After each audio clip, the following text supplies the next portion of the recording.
Pemirsa, ibu rumah tangga saking Buleleng Waget Ngawigunayang selah pekarian tur ngelimbakang usahanipun kantos presiden mepikoleh Rp1 juta abulan untuk madolan dupe. Sekadi kuningin ri tepengan mangkin dan sampun maduit lulas karyawan.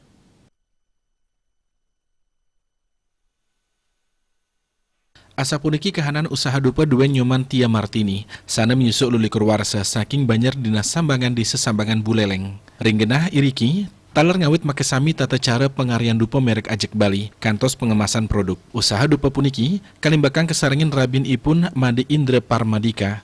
Bisnis dupa puniki kekawitin duk warsa kali talip lekutu sane sampun lintang, antuk nyelahin selah usaha dupa, sane pindah ke pebuat serahina kerama hinduring Bali. Bisnis inucap wantang nganggen modal saking tabungan Tia miwah Rabin Ipun tatkala magagelan. Sayan ngelimbak roh mangkin usaha pudiki samun sidama pikulih kantos penyetusan Rp1 abulan. Sane kewantut lulas karyawan. Katahnya ne arahina presiden ngasilang 100 kg dupa untuk makudang-kudang ukuran. Ngawit 16 cm, kantos 3 sekali sentimeter.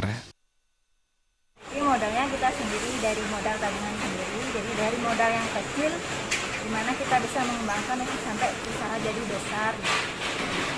Ini dijualnya ke kita pasarnya di Singaraja, kemudian Denpasar juga, Negari juga ada, ke Gianyar juga ada.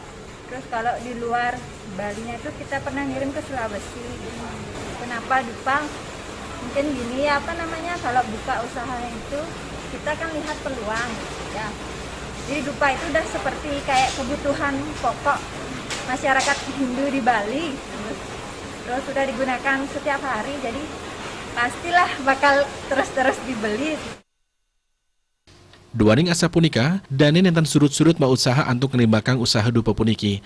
Dane ngarincikang pacang ngewawahin piranti mesin pencetak dupa, saha kewentanan karyawan.